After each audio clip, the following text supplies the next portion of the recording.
But a few words about Jim Williams. Jim, I got a few things to talk about, Jim, sorry. Jim has been named the Senior Vice President at Daon, which of course plays heavily in the identity and biometric space. He ended his government career as the Commissioner of GSA Federal Acquisition Service, but also as the Acting GSA Administrator. Prior to that, he was in charge of the U.S. Visit Program at DHS, and prior to that, Internal Revenue. I do want to make a comment about his Internal Revenue days.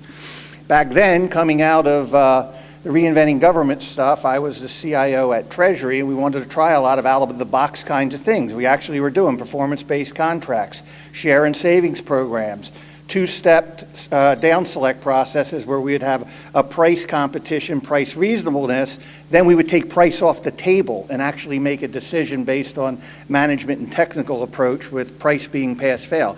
Now, Jim and Greg Rothwell back then would tell me I'm crazy. But the good news about it is they didn't tell me we couldn't do it. They found a way to do it. And I believe some of those days were some of the more creative and some of the more exciting days. They were not the days of technically acceptable low cost. They were days where we were into picking the best solutions. Jim's golf game's kind of weak, but he's a Red Sox and a Nats fan, but he's probably the only person in the room here who can tell you that Pat Dobson was the fourth pitcher on the Baltimore Orioles in 1971, the year that four pitchers actually won 20 games, which set records. But a good friend, obviously, and someone I've known for a long time, and the perfect person to moderate this panel, Jim Williams.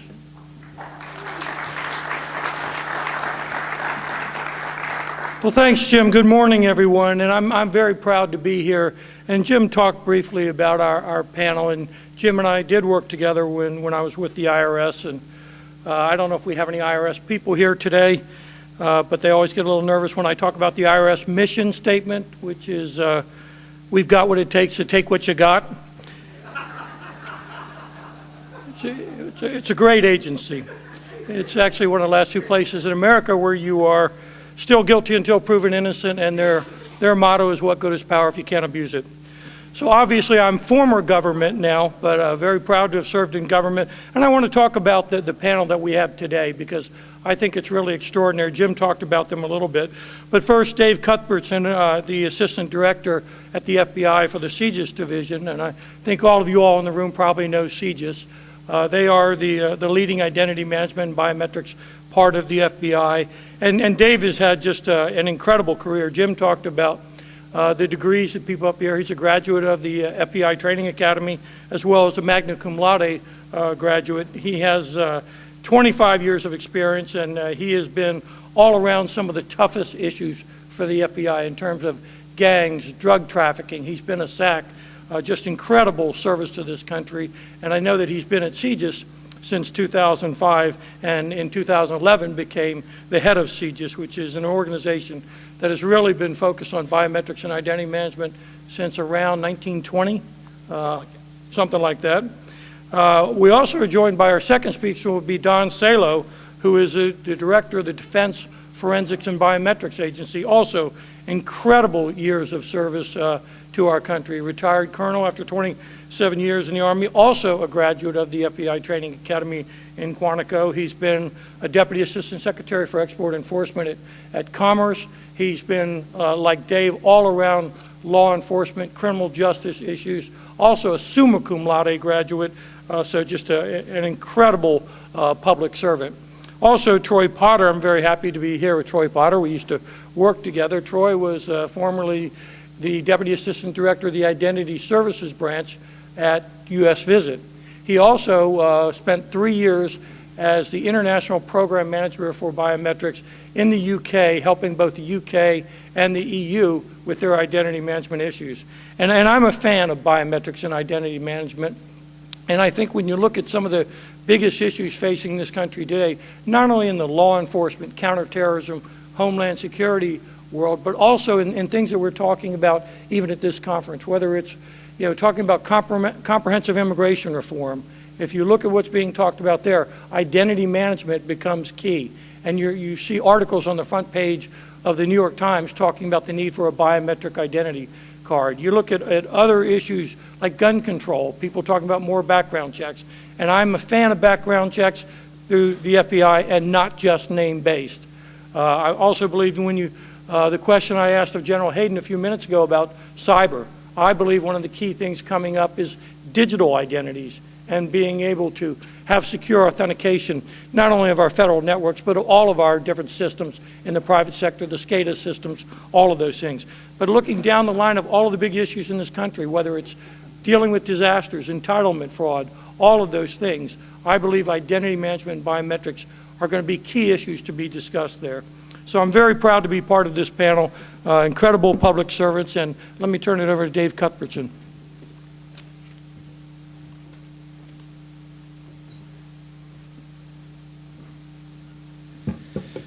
Thanks, Jim. I appreciate that kind and mostly accurate introduction and a few lies in there. I'm going to be the first one to torture you all with a short PowerPoint this morning. So you can't get away from having a conference without a PowerPoint. I was at CJIS from 2005 to 2008, and then I took a small break to go be special agent in charge of our field office in El Paso, Texas. And that experience of 4 years on the border was probably one of the most enriching, challenging experiences of my 25-year career, and developed a tremendous fondness and respect for our associates at CBP, Office of Field Operations, Border Patrol, and the tremendous job that they do every day keeping our country safe. As Jim said, I'm Assistant Director of the FBI's CJIS Division, Criminal Justice Information Services Division. We're responsible for all the Bureau's outward-facing technology to the criminal justice community, both name-based and biometric-based. So National Crime Information Center, the police computer, Index, a police report sharing system, uniform crime reporting, that sort of thing. IAFCEA, which is now known as Next Generation Identification, we'll talk about that a little bit, which is our biometric-based system. And so I've got the biometric portfolio for the FBI as compared to the forensic portfolio, which our FBI laboratory director has. So if you've got from 1 to 10 fingers, I guess I'm kind of the guy in charge of that. Look, that worked. That's great. Been around about 25 years. I am an agent, so put up with me. I'm not particularly a tech guy, but I guess I get around enough that I'm comfortable with that. We're going to talk about 4 things in the period of time I have regarding biometric identification. Next generation identification, as I said, that is the FBI's multimodal biometric identity and criminal history repository system. Biometric interoperability, which is in conjunction with Department of Homeland Security and Department of Defense. Biometric collections, what we do out in the world to bring more information to help improve the safety of our country. And Biometric Center of Excellence, which is our little R&D shop that we look at emerging biometric technologies within the FBI. If you've been around any next generation identification presentation, we call this the piano chart, and it says where we are. NGI is a $1.2 billion 10-year program that is basically in 6 increments that rebuilds the FBI's biometric identification and criminal history repository system from soup to nuts. So we started with increment 0, which was basically putting all new technology to our service providers, those fingerprint identification specialists. Increment 1 gave us and this is being built by Lockheed Martin and their partners, so give them a shout out if they're here. And initial operating capability gave us the new algorithm, which increased our accuracy tremendously from about 92% to 99.6%. That means the 92%, if there was a match in the repository in those 75 million somewhere, we'd find it 92% of the time, and the other 8% of the time, we would establish a secondary record and have to combine those later. Now we're at 99.6% of the time. So we get a set of fingerprints, anywhere from 1 to 10. If they're in the repository, we will find it 99.6% of the time. Tremendous increase in accuracy. Increment 2, we'll talk about that a little bit, gave us RISC, which is the mobile fingerprint environment. So an officer on the street can send us 2 fingerprints on a mobile device. We give them a red, yellow, green. Is this a bad guy? Is this somebody you need to question more? Is this somebody that does not have a want or warrant, is not on the known or suspected terrorist list? So we'll talk about that a little bit. We're in the middle of increment 3. We'll talk about that. That's giving us the first nationwide palm print repository. So we have never had a palm print repository, and we're rebuilding the latent fingerprint processing Increment 4 is going to be wrapped back. That's in another year, and we'll kind of talk about that a little bit. So that's where we are on NGI. Okay, so Increment 2, which has already been implemented, gave us risk, repository of individuals of special concern. We have 11 states participating, 13 states working toward participation. We get hundreds of inquiries every day that come from officers on the street that check our repository for wants and warrants, known or suspected terrorists, convicted sex offender, or the sex offender registry. As I said, it's a red, yellow, green, and it gives that officer that immediate information. If it's a red, he's breaking out the handcuffs, which is a good thing. And we're actually in this increment collecting and building our palm print repository. When we go online, and we'll talk about that in a minute, in April, we will have over 5.5 million palm prints. Okay, so here's kind of a little map you can see for risk, which came in Increment 2. We've had over 785,000 total searches. We get a red hit rate of between 6 and 10%. So of these folks that are run through there, between 6 and 10% get a hit, a red hit. As you can see there, 72% have warrants, and that's a good thing. And sex offender registry really comprises the other 28%. We get an average response time that's in and out of our system in less than 8 seconds. And that doesn't include network time between the patrol car, the state repository and us, and then back downstream. But it is very quick, and it's increasing officer safety tremendously.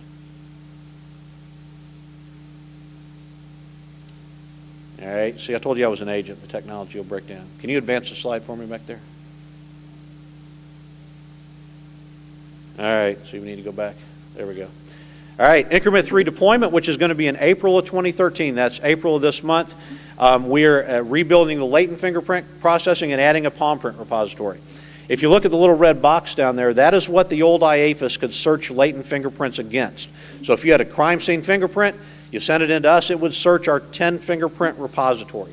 Well, as of April 2013, you're going to be searching against the rest of that.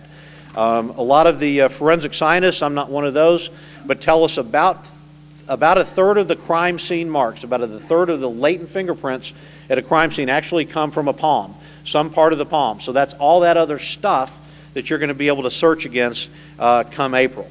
And with the rebuilding of that palm print, rebuilding of Increment 3, we've also increased our latent processing performance up to accuracy of about 80%. What does that really mean? That means that if there is a match in our system, 80% of the time it will find it and it will put it in those top 20 candidates. Previously, the old system was about 20% of the time. So only 20% of the time the true match will be in those top candidates. I think the new latent fingerprint system with the addition of the palm print repository will be to crime solving almost like DNA was. We're going to solve that many more crimes with the new system that we did with DNA processing. We've increased the gallery. Instead of the latent searching only one set of fingerprints, the average person in our system has been arrested about 3 times. That means there's 3 sets of fingerprints for every person. Each of those set of fingerprints, 3 times 10 or less, will be searched by those latent prints. So it is searching, they will search every fingerprint we have in our gallery along with every palm print we have.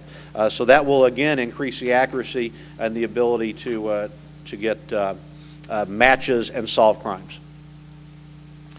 For those technical folks in here, if you are part of a state repository or crime lab, you will need the EBTS version 9.3 for NGI Increment 3 capabilities. Those specs are online there. And we also have the Universal Latent Workstation software, which is free software that we hand out. State repositories, state crime labs use that software to get to our system. So ULW has been around for a number of years.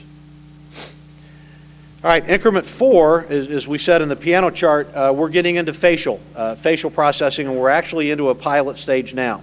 So that I'm very, very clear, NGI and the facial searching, facial recognition, as I told Leslie Stahl when I was getting interviewed for 60 Minutes, you can watch that in late March or early April if you care to, we only have mugshot photographs in NGI. It is photographs that we have been collecting over the years that are submitted with a set of fingerprints so that we can know that that photograph we have that's associated with Jim Williams was sent to us with a set of fingerprints, and a subsequent photograph is sent with another set of fingerprints, and so that we are identity-based. We tie all identities and all information to the fingerprints. So the photographs, we have about 13 million right now that are mugshot photographs, or arrest photographs, if you will. And we have states, we have 7 states now that are piloting the use of this facial recognition. And what you do when you send it into NGI, you use our universal facial workstation software, much like we've had universal latent workstation software. Don't worry, I'm not violating this young lady's right. She's dead. So this is a deceased person. Well, we have to do that for privacy concerns. You get candidates back. So you'll submit the photograph, you'll search NGI, and we will send you back between 20 and 50 candidates depending on what you want. And then your facial examiners will then have to make a determination whether that's a likely candidate or not. NGI is not a facial identification platform. We don't say for certain that this photograph belongs to Jim Williams, that that's him. We say he's a likely candidate. Your probe image pulled up these photographs and have brought up these likely candidates. On the other side, fingerprints, 10 prints, we say this is, Don Salo. Those are his fingerprints, for sure. Latent fingerprints, we give you candidates, and an actual latent fingerprint examiner has to make those identifications. This is kind of open source software. It's free and available to those authorized users of NGI, but you can also plug it in if there's a proprietary facial workstation system. You can plug it into whatever you want and use it, and we will maintain that as a freeware kind of thing. So one of the things that NGI gives us is a tremendous ability to do interoperability between federal systems. Between the Department of Justice, our system, the old IAFCEA system in NGI, Department of Homeland Security, you have IDENT, and then Department of Defense, you have ABIS.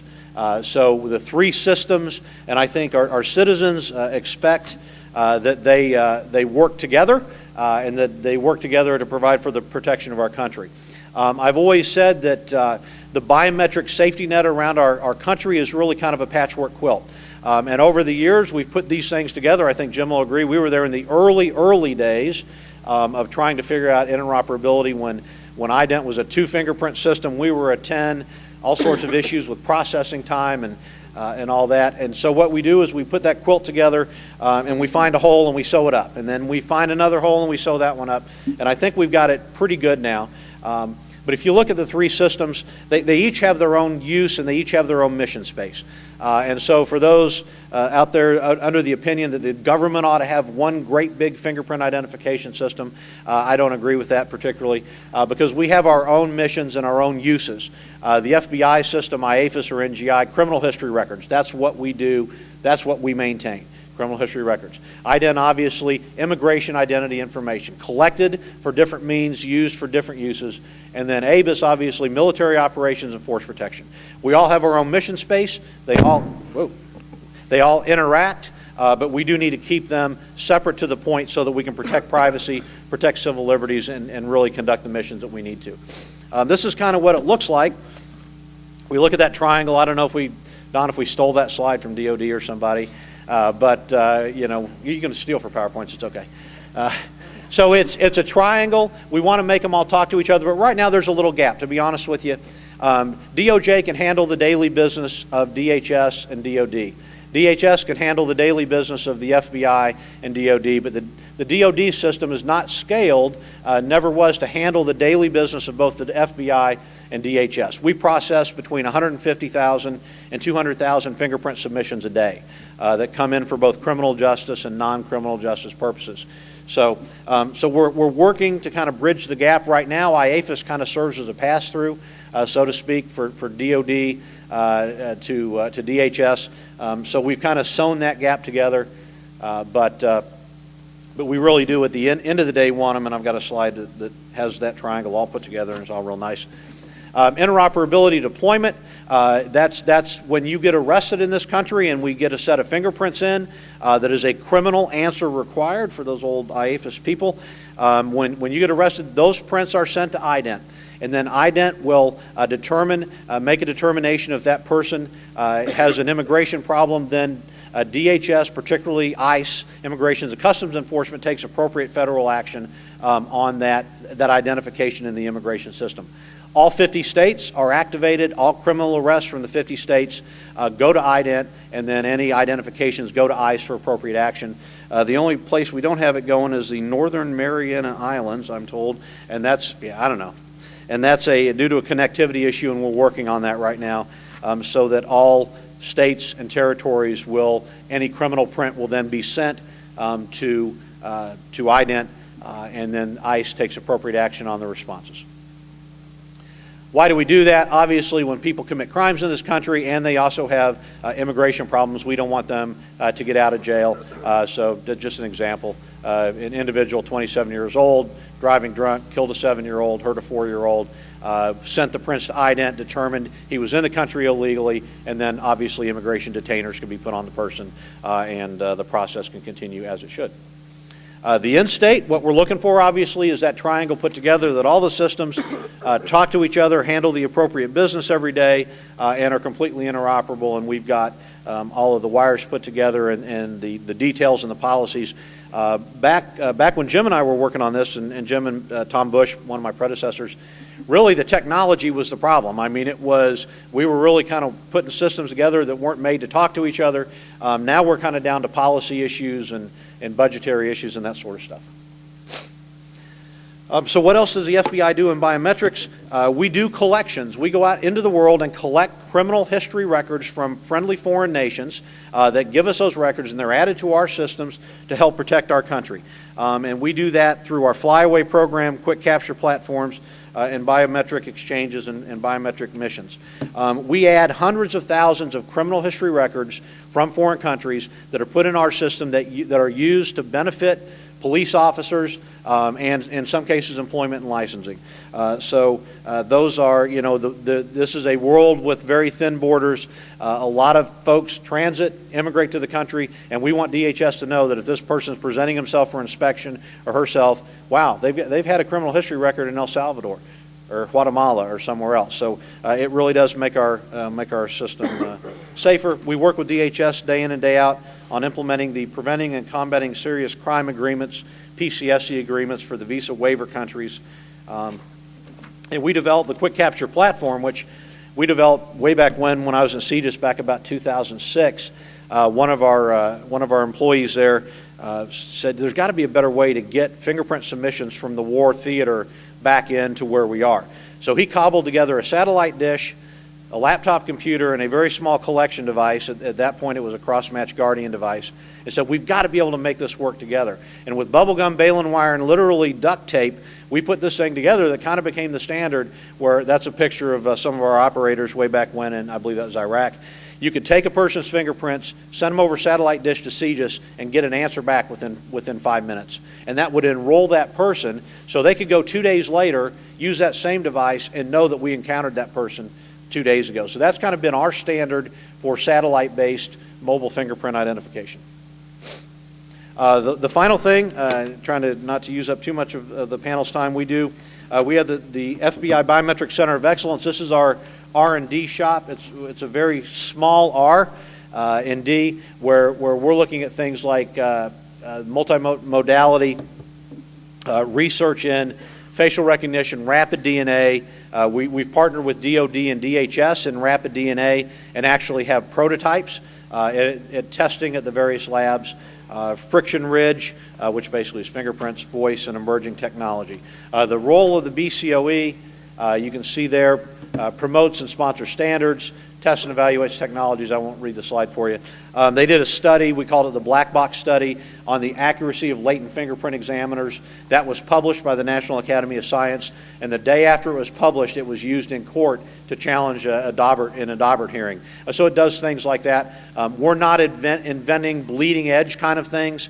We really want to see a good idea turned into a prototype and then turned over to industry, and we say, okay, go build this for us and back in. So that's our Biometric Center of Excellence. And I have questions, and we can hold the questions to the end. Let's do that. That's what I got. Thank you, Dave. Don?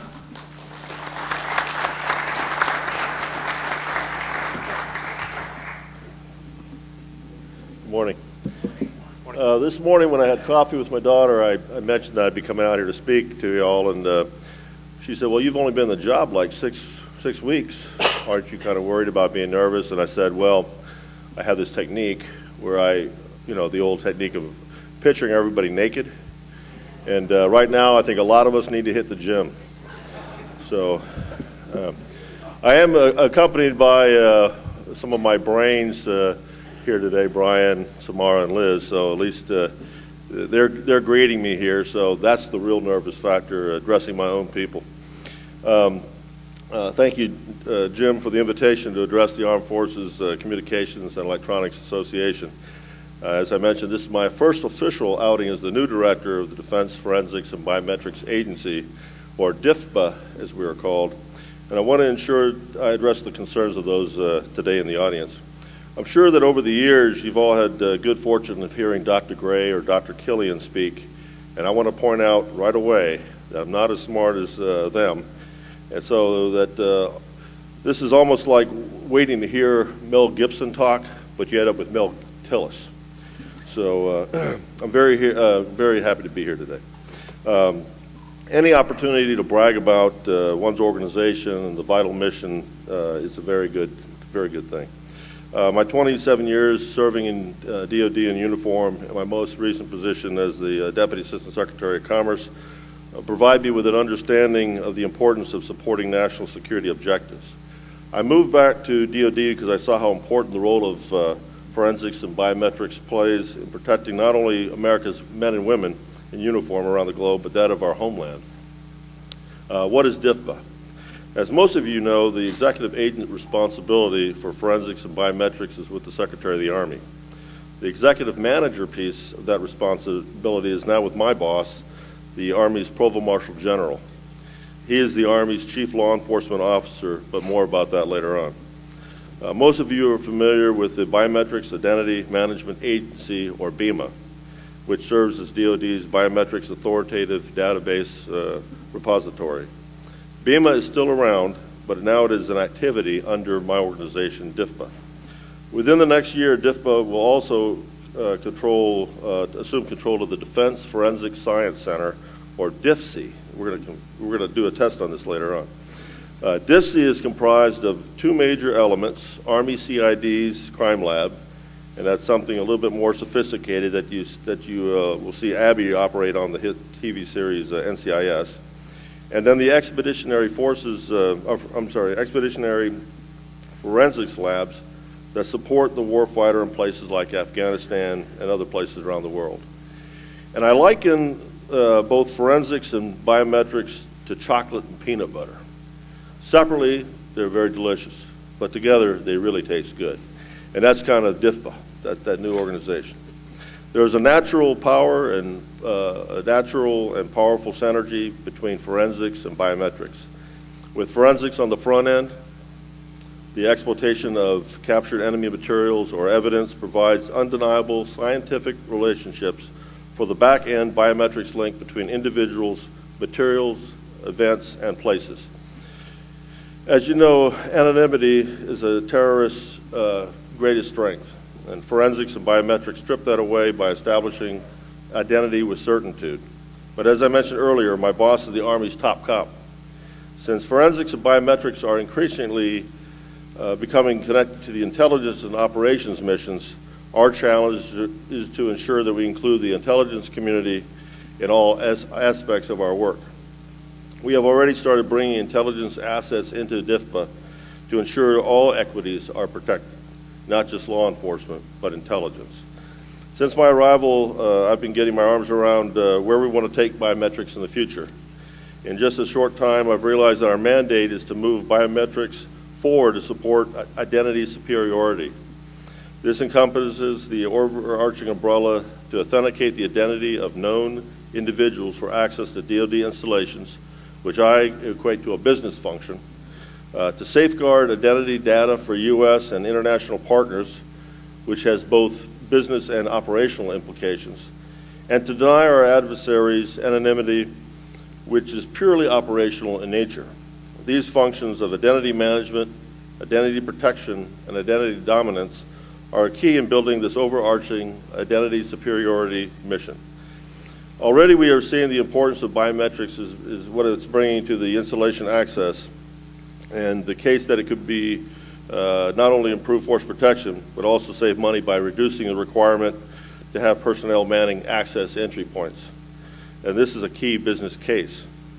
I saw this in action recently during a tour of the DoD Mark Center in Alexandria, Virginia, where fingerprint and iris scans are the way of the future in that facility and a precursor for entry into the Pentagon.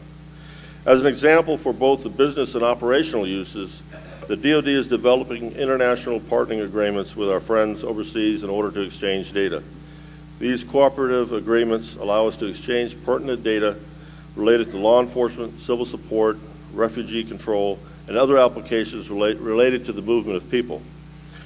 We have 6 agreements in place with 14 or more on the table awaiting coordinating action.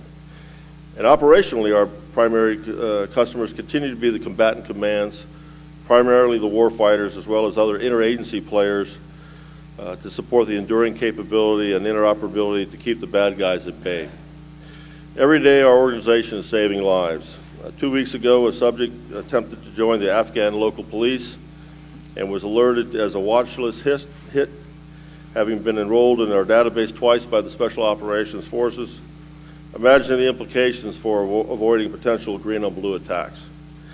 The enrollments in Afghanistan have curbed much of the insider threats that we've been experiencing, catching the bad guys before they get recruited into the Afghan army or police or gaining access to our bases. Recently, we even kept the previous threat from joining the U.S. Army, and that was an example of great collaboration between the FBI and DHS and DFPA. Everyday cases like these demonstrate our ability to make an impact on our national security. We can confirm or deny whether a person picked up a target objective is good or a bad guy with unprecedented speed and accuracy. But all the movement towards identity superiority and collaboration comes with challenges.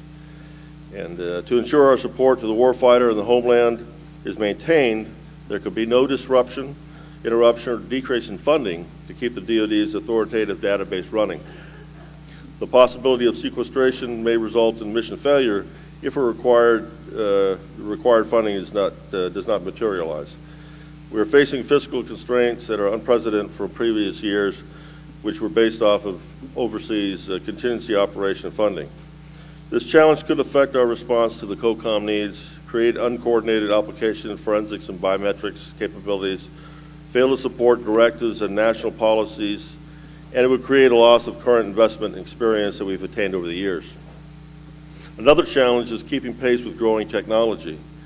The government bureaucracy, as you well know, doesn't always work at breakneck speeds, which affects our ability to keep up with continuous technical growth of the private sector. Our process to establish a program of record for base funding generally takes 5 years from the time of inception to distribution.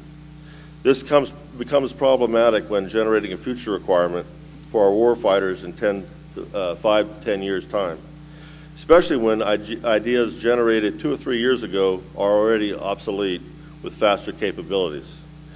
As you know, people can now scan in checks to deposit into their bank accounts over smartphones or PDAs. It won't be too long before there's an app to do iris or fingerprinting scans. This acquisition and budgeting process that we have is cumbersome and does not keep pace. Many nations will make progress in related technology, including more and better sensors, more effective matching performance, and reduced communication latency. Absent concerted DoD action, current biometrics processes and technologies will be challenged to maintain their current pace of progress and leadership and innovation. The DoD biometrics enterprise will require increasing ability to access and possibly influence the structure of content of data sets managed outside of DoD and even outside the federal government. Speed is important in many situations, but the accuracy of the data match and the contextual data universes are key variables in the design of future architecture. We must also ensure interoperability of systems to ensure useful data can be exchanged when needed and not just stored for the sake of holding on to information. and we saw this before 9/11. We can't afford to just back up our truck to our system and haul away biometric match data information that will be quickly outdated once a new scan is accomplished of a known suspected terrorist by special operators once that truck is pulled away. Maintaining biometric match data is one thing. Sharing that biometric match data is important and more relevant in ensuring security of our homeland. In conclusion, know that we are all working towards interoperability with our interagency partners as well as our allies. Our goal is to prevent any threat to cause harm or to threaten this nation's good citizens and warfighters by identifying before they can move, join, or immigrate into our country or that of an ally. Our ongoing interagency and global efforts, along with the FBI and DHS, will enhance our national security, and DIFMA is glad we're part of that effort. Thank you.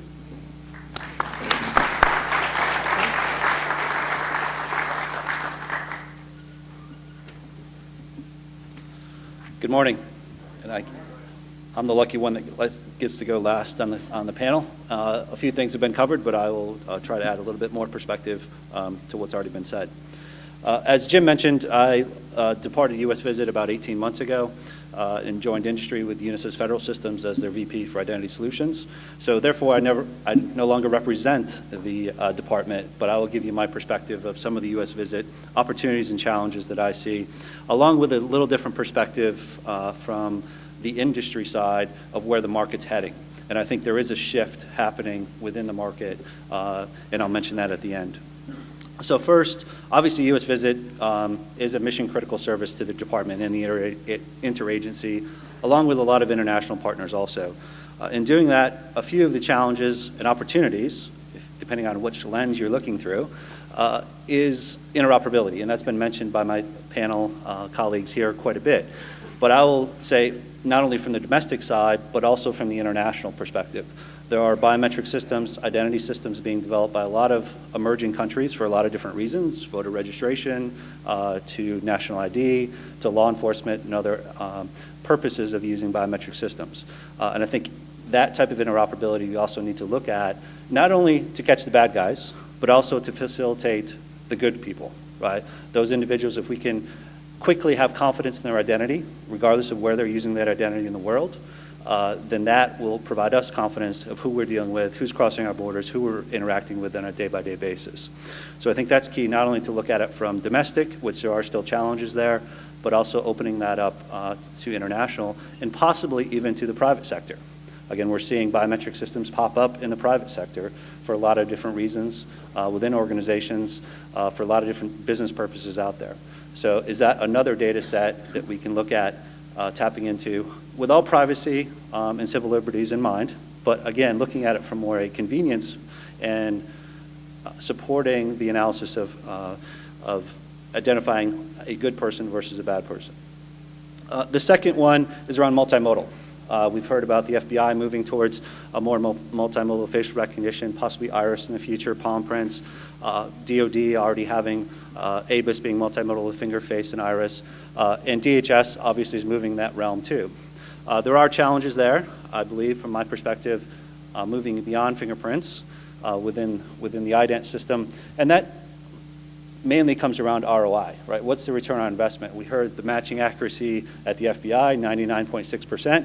Isn't that good enough, right? But there's a couple other advantages of using multimodal type systems, additional modalities. For some cases, it may be that we can't collect fingerprints from the individual, or in that particular process where another modality is more conducive to that. Take iris. Iris is something that we can collect on the move now. So is that something that's more easily collected, more easily adaptable to a particular business case, like moving through an airport?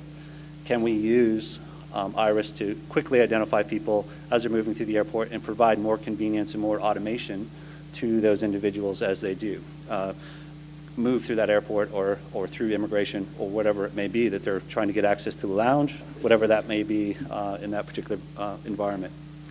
But there is a challenge there, right? And looking at it from the matching perspective, especially I think in the DHS context, that may be slightly different than the FBI or the DoD. And that DHS has to move people through airports, through land borders, through the environment very quickly, right? They're dealing with 100,000 plus travelers a day with biometrics, and any delay in that process could have very negative effects on the operations of that port of entry or that border.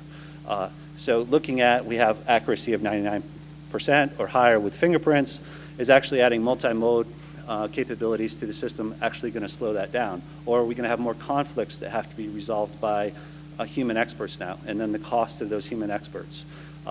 I know when I was responsible for IDM from the operations perspective, we were always hoping and maintaining less than 1% of the transactions had to go to a fingerprint examiner, right?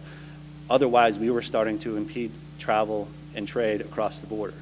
Now, other systems that I've seen implementing finger-face iris have as high as 10% that require to go to fingerprint or to examiners to resolve conflicts largely between modalities. Moving to a 10% rate of having human intervention would not work well for DHS in my perspective. So trying to manage that from the expectation and also the facilitation of travel through the ports or the other business processes within DHS. Lastly, obviously the budget constraints and U.S. visit and the department having to do more with less is a growing challenge. Every day, I think, there's new use cases, new requirements being imposed, and trying to do more with less obviously is another major challenge that doesn't need to go into too much discussion here, because I think that's a common challenge across a government right now. So let me touch upon, that's the U.S. visit perspective. Now let me touch upon, I think, the market and what's happening in the market. And I think over the last 10 years, we've seen the focus of biometrics mainly to assist security or improve security. And now I think what we're seeing in the market in 2010 and beyond is, are biometrics now a way to have cost savings, to have more convenience to who our customers are in our organization? We're seeing this pop up all the time, right? I have a colleague at work who is required to provide her fingerprint every time she drops her child off at her daycare every morning, and also pick up the child in the evening. Now most would say they're doing that for security, right? So the correct child is picked up by the correct custodian or person who's authorized to drop off and pick up that child. If you actually talk to the daycare center, there's actually easier ways to do that. They can do photo ID. Using biometrics isn't the key to that. What they're doing is it's a cost savings for them because now they have exact time that child was dropped off and exact time that child was picked up. So their billing is now completely automated with use of fingerprints. So they're doing this from a cost savings with the added benefit that there is security added to the process of knowing exactly who is picking up and dropping off that child. You're seeing it other ways too, not only logical access control of systems from password management, right, is a common issue out there. There's some systems now require 16 or more characters of various different requirements to log onto a system. What do most people do with doing that? I know I'm used to doing 8 character. If I'm required to do 16, I just double it up, right? Is that very good security? Is that really adding to it? And I think probably security policies will catch up to that. And they will change their policies to say it can't be repeated characters or repeated words within the actual password. But again, more than half, generally, of the help desk calls to an organization are password resets. That's a big cost. So with biometrics, people are looking at implementing that as far as their access control, both from a physical and logical aspect of accessing their organization. We can get rid of badges. We can get rid of these tokens, other things that cost to manage, replace, and implement. So really what we're looking at is this change from, in my perspective, from a security focus to a convenience or automation or cost savings focus of use of biometrics. And I think that's driving the market today. More than all of us generally in the government sector here, we have driven the market for the last 10 years, but now I think commercial organizations and implementations are going to be driving the market for the next 10 years. We're already seeing that. Apple acquiring a fingerprint device manufacturer, Google acquiring a face recognition. The last one is Facebook acquiring a face recognition. We're seeing that incorporate into our daily lives every day. So is society going to be demanding biometrics as a way of convenience, as a way of getting through the airport? Are they going to be expecting that of both government and the commercial organizations that they interact with. I think the major challenge with that is who's managing all of this, right? As commercial organizations are popping up these, do I trust my daycare center of how they're sharing, how they're accessing, what they're doing with that data when I provide my fingerprints more or less than I trust the government? Of course, I trust the government more. I worked in government for a number of years. I know those processes, I know those requirements. Other people may have a different perspective of that. So I think it's still something we have to balance as it moves forward. But I think ignoring it from the government perspective of what's happening in the commercial side, it may quickly surpass what we're actually seeing in the use cases from the government perspective. So last of all is, I think government industry needs to work this together, right? There's lots of good ideas on both sides. There's lots of good ways for cost savings. There's lots of good ways to determine ROI and cost benefit and working those relationships.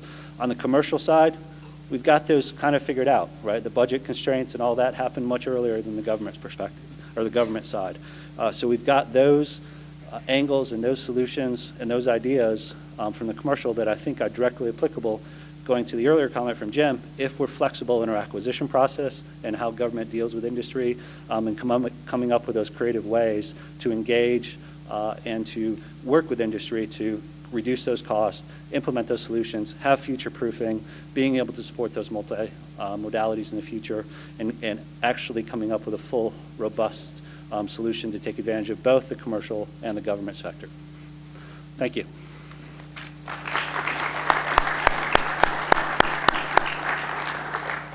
Well, thank you, Dave, Don, and Troy. I guess I'd like to offer one comment as I heard you all talking about new modalities, new use cases, new agreements with international partners, moving into digital identities. You all, I think, have come together as, I've heard it called the triad, and I would actually add State Department in there for another one, but in terms of making sure we have a federated system. And I guess the worry is, as you have all these new applications, new modalities, new things, if you don't have synchronized funding, then frankly you could have somebody moving in one direction and the other part of the system, the federated system, not keeping up. And I know, Don, that you mentioned budget challenges, and Troy did. I think that's going to be a challenge, keeping these systems synchronized in the future. And also on the multiple modalities, I didn't hear the same modalities, face, voice, iris, all of them from all of you, and I hope, you know, where the FBI is going into PALM and seeing the benefits of PALM in latent processing, that all of the other agencies will also look at the same thing. Anybody want to comment on moving forward like that? Yeah, we already capture the fingerprints and the iris and the palm and the face. We already do that on the battlefield and around the world, but and we have that data available. It's just whether or not, you know, once they go to that particular modality, then we can share that information.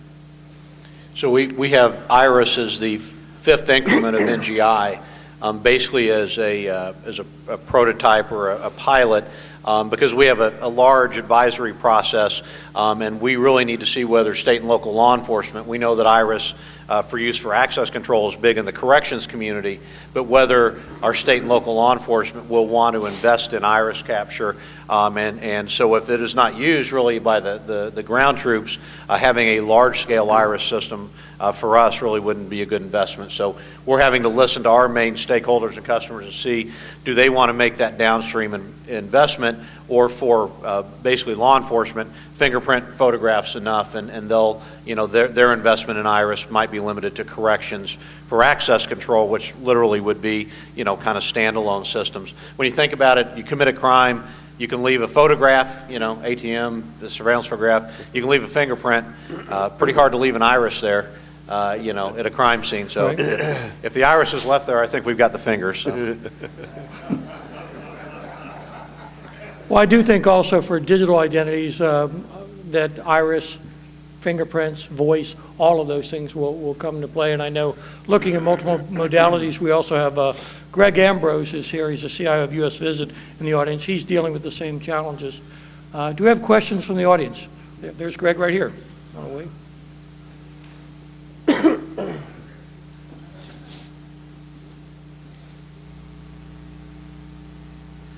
Good morning, gentlemen. I have two questions for the panel.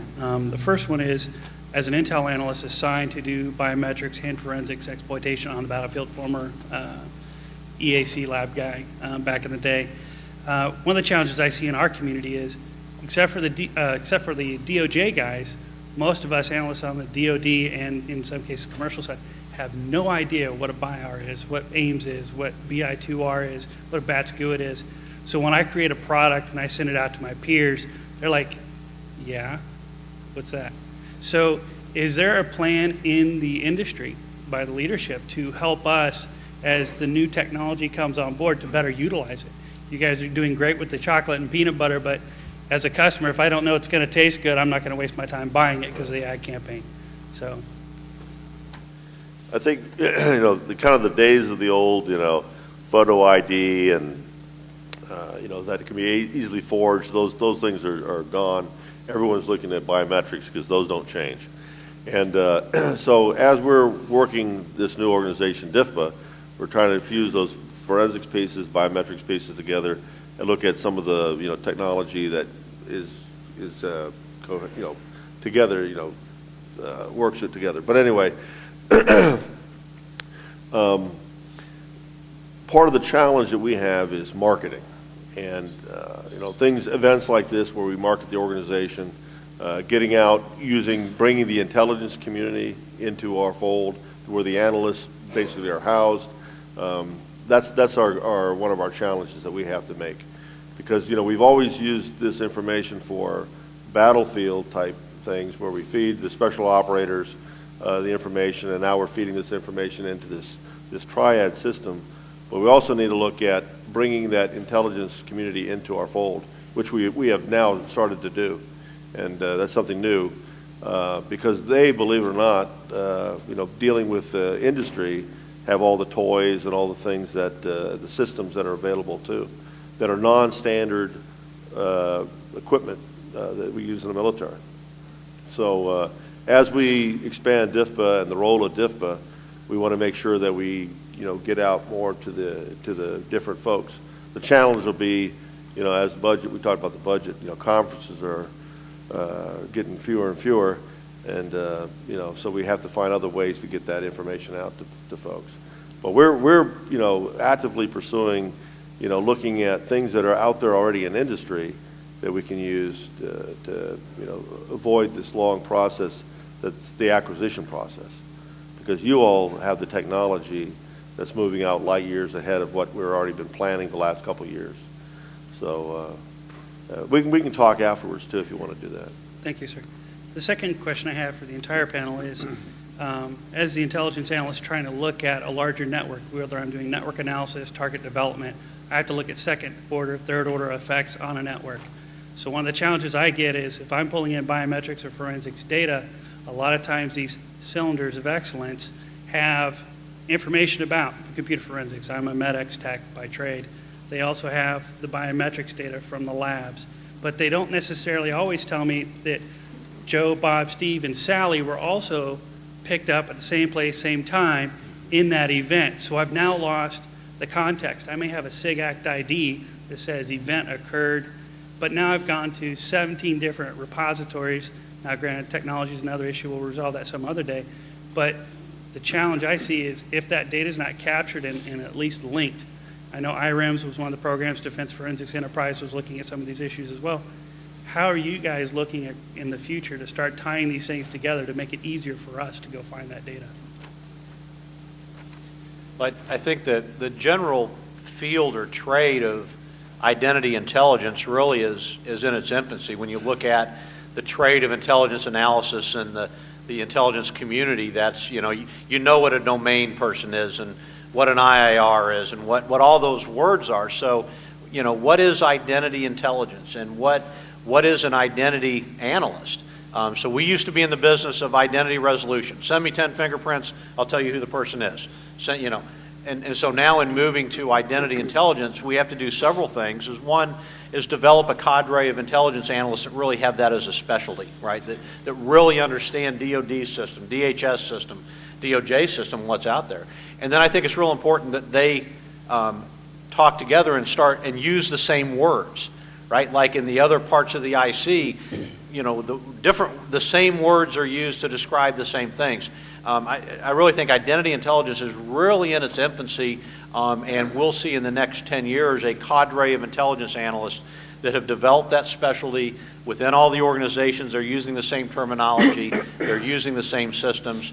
Are we going to get to the point you hit that one button like CSI and all the information comes up? Of course not.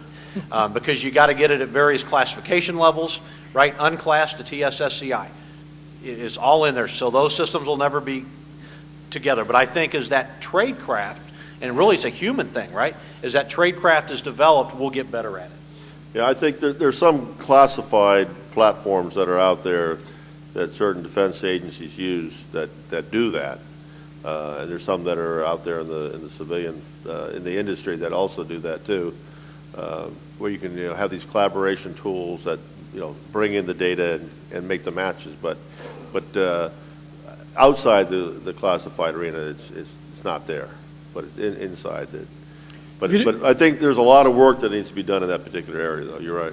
If you don't mind, I agree with Dave. This is taking it to the next level beyond just do I have a hit or not, but looking at all those relationships and frankly looking at it from your point of view, who's going to do that work for you of the linkage and the relationships that are beyond there. There's an awful lot of tools in the private sector that make this very easy, and frankly, it seems like you all ought to be taking advantage of that together as a triad and not everybody developing it separately.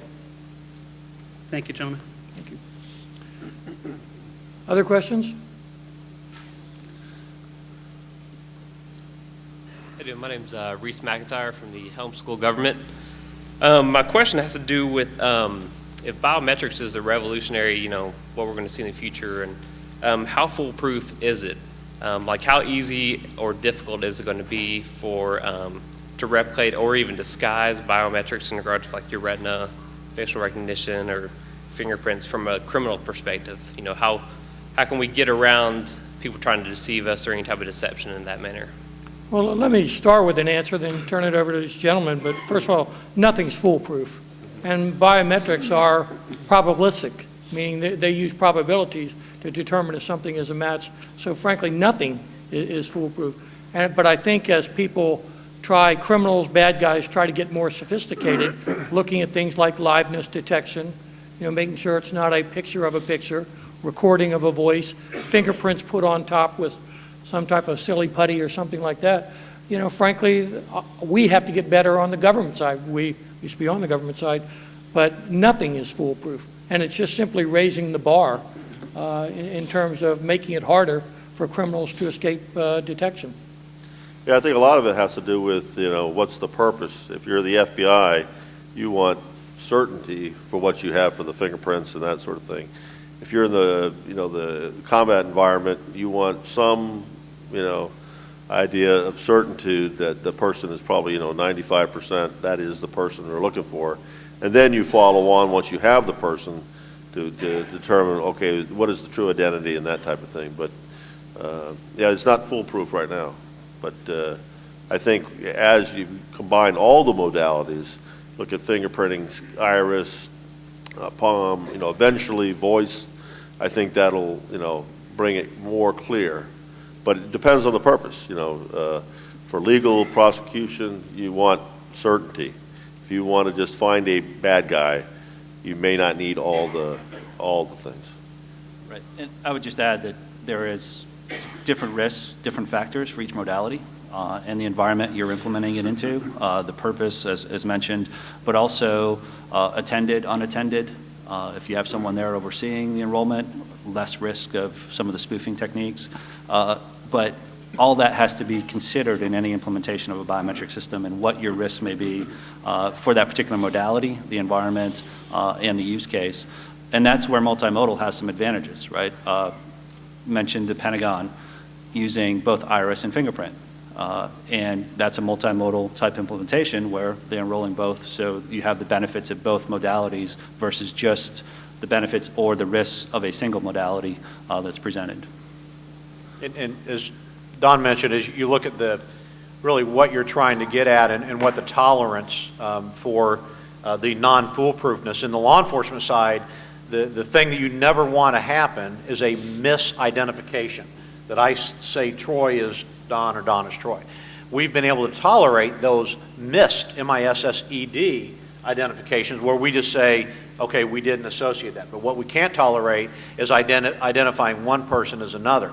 So where you look at defensive biometrics, essentially is what you're talking about, researching those things like automated mutilated fingerprint detection. When somebody puts a live scan down, can the machine automatically recognize this is a mutilated set of fingerprints, so that CBP perhaps could bring that person to secondary and go, why is the machine saying this isn't a regular looking set of fingerprints?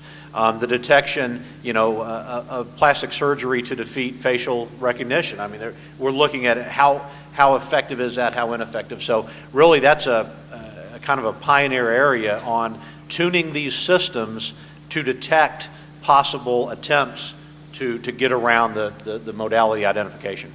I would just add, it's not only spoofing the biometrics, but as these gentlemen mentioned, what's important is when you're taking the biometrics, tying them to the correct person. And again, that can depend upon the use case. Today in Florida, if you're somebody who works for the vulnerable, the young and the old, you need a fingerprint-based background check. You walk into a UPS store and a trained, trusted agent takes that, and that's considered enough security because that person is trained to do it, versus some government agencies still believe you have to walk inside our facility because we have to have a government person look at you, which is kind of crazy. But I think you have to make this commensurate with the risk of the use case you're talking about. All right, thank you. Yes. Good morning, Jeff Hathaway with Flatiron Associates. An earlier graphic showed a current interoperability gap between DoD ABIS and DHS IDENT. Question probably for Mr. Salo and perhaps for the prior DHS rep, if you want to comment, or you can put Mr. Ambrose on the spot. What are the underlying causes for that, and what's the plan going forward to close that gap? Well, it's one, it's the number of files that have to go over, and then it's a conversion of formatting of the files. It's a contextual. DHS is working on that. They're coming up with a system where they can read our files, but it's the type of files that we have in a certain format that they can't read. Well, if you don't mind some history, I'm thrilled to see that triad starting to close the circle. And I remember a long time ago when DHS and the FBI say maybe didn't like each other and didn't want to do this, and it took leadership of people like Dave and Tom Bush, and frankly the president ordered us to do it, which we still had some resistance, which caused me to think of the line, a direct order from the president is one of several options to consider. But nevertheless, people came together, and the will is there to make all this happen, to complete that circle, and I think it's later this year, isn't it?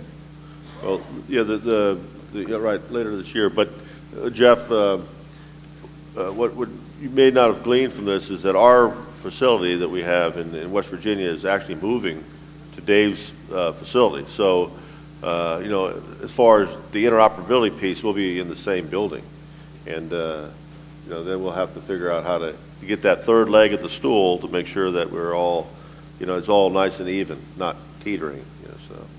But it's getting there. Greg, you want to add anything to this?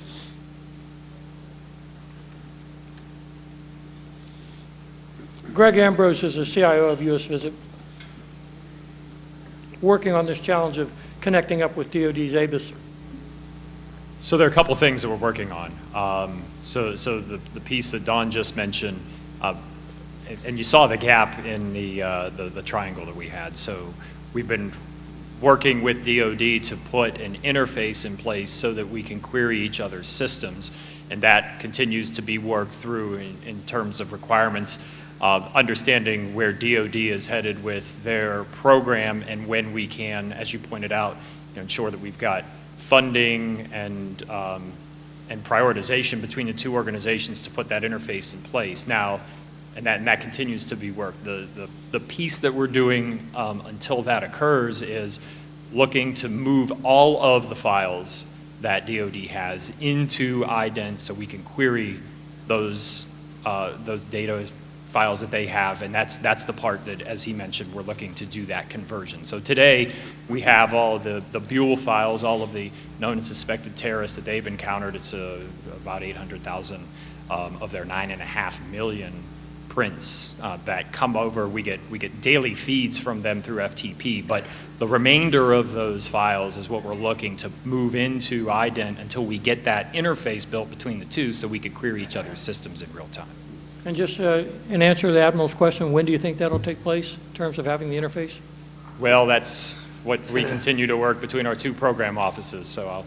Yeah, we just had a meeting on it yesterday. Right, In fact, right. with the I probably got 4 DHS. emails on my BlackBerry from yesterday, at least 4 that I've read so far. So yeah, it's being actively worked between, you know, some very sharp folks in both program offices, and it's got visibility from the leadership all the way up in both organizations, and the Hill asks about it frequently when we meet. We think them, by 14, there'll be a solid connection. Yep. Great. Yep. Thanks, Greg. Thank you. Gentleman in the back. I actually, along the same lines as gaps in the system, I was just wondering, with so few states involved in the program, does that impede the